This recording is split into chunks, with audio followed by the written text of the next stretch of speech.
Was able to എന്ന് പറഞ്ഞാൽ സാധിച്ചു, കഴിഞ്ഞു, അല്ലെങ്കിൽ ചെയ്യാൻ കഴിഞ്ഞു എന്നൊക്കെ പറയുന്ന ആ ഒരു ഇതിന് വേണ്ടിയിട്ടാണ് ഉപയോഗിക്കുന്നത്. അതെങ്ങനെയാണെന്ന് വെച്ചാൽ നമ്മൾ വാസ് ഏബിൾ ടു ചേർക്കാൻ ആദ്യം സബ്ജക്റ്റ് എഴുതും. അത് കഴിഞ്ഞ് വാസ് അല്ലെങ്കിൽ വേറെ സബ്ജക്റ്റിനനുസരിച്ച് ഏകവചനം ആണെങ്കിൽ വാസും ബഹുവചനമാണെങ്കിൽ വേറും. അത് കഴിഞ്ഞ് പിന്നെ ഏബിൾ ടു ചേർക്കണം. അത് കഴിഞ്ഞ് വെർബും ബാലൻസ് എന്തെങ്കിലും കൂട്ടിച്ചേർക്കാനുണ്ടെങ്കിൽ അതും കൂടി ചേർക്കണം. നമുക്ക് എക്സാമ്പിൾ നോക്കാം. I was able to finish the work yesterday. I was able to എനിക്ക് കഴിഞ്ഞു, ടു ഫിനിഷ് പൂർത്തിയാക്കാൻ അല്ലെങ്കിൽ തീർക്കാൻ, ദ വർക്ക് ജോലി, യെസ്റ്റർഡേ ഇന്നലെ. അപ്പോൾ എനിക്ക് ഇന്നലെ ജോലി തീർക്കാൻ കഴിഞ്ഞു അല്ലെങ്കിൽ എനിക്ക് പൂർത്തിയാക്കാൻ കഴിഞ്ഞു.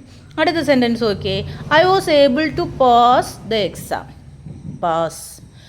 ഐ വാസ് ഏബിൾ ടു എനിക്ക് കഴിഞ്ഞു, ടു പാസ്സാകാൻ, ദ എക്സാം പരീക്ഷ പാസ്സാകാൻ. നമ്മൾ ടു പാസ് ടു ചേർത്ത് വെർബിൻ്റെ കൂടെ പഠിച്ചില്ലായിരുന്നു. ആകാൻ, ടു റൈറ്റ് എഴുതാൻ, ടു ഈറ്റ് കഴിക്കാൻ, ടു ഡ്രിങ്ക് കുടിക്കാൻ. അതുപോലെ പാസ്സാകാൻ, to pass. I was able to pass the exam. എനിക്ക് പരീക്ഷ പാസ്സാകാൻ കഴിഞ്ഞു. അടുത്തൊരു ഉദാഹരണം നോക്ക്.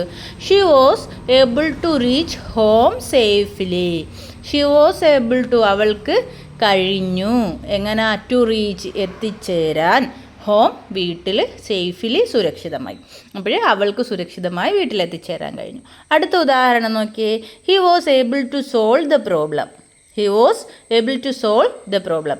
അവന് പ്രശ്നം പരിഹരിക്കാൻ കഴിഞ്ഞു. ഹി വാസ് ഏബിൾ ടു അവന് കഴിഞ്ഞു, to solve the problem solve ചെയ്യാൻ കഴിഞ്ഞു.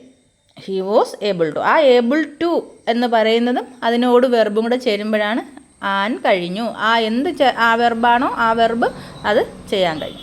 അടുത്ത നോക്കൂ. We were able to see the sunrise. ഇവിടെ വേറാണ് വാസിന് പകരം വന്നത്. അതിനെന്താ കാരണം? വി ബഹുവചനമായതുകൊണ്ട് വാസല്ല ചേർക്കാനുള്ളത്, വേറാണ് ചേർക്കാനുള്ളത്.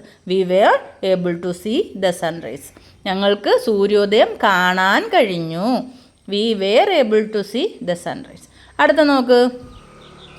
ദേ were able to catch the bus. അവർക്ക് ബസ് പിടിക്കാൻ കഴിഞ്ഞു. അല്ലെങ്കിൽ എന്ന് വെച്ചാൽ എന്താണ്? ബസ്സിൽ കയറാൻ കഴിഞ്ഞു, അല്ലെങ്കിൽ ബസ് കിട്ടി. അവർക്ക് ബസ്സിൽ കയറാൻ കഴിഞ്ഞു. ഇവിടെ ദേ വന്നതുകൊണ്ടാണ് ബഹുവചനം വേർ വന്നത്. അപ്പം they were able to catch the bus. അപ്പോൾ വാസ് ഏബിൾ ടു അല്ലെങ്കിൽ വേർ ഏബിൾ ടു.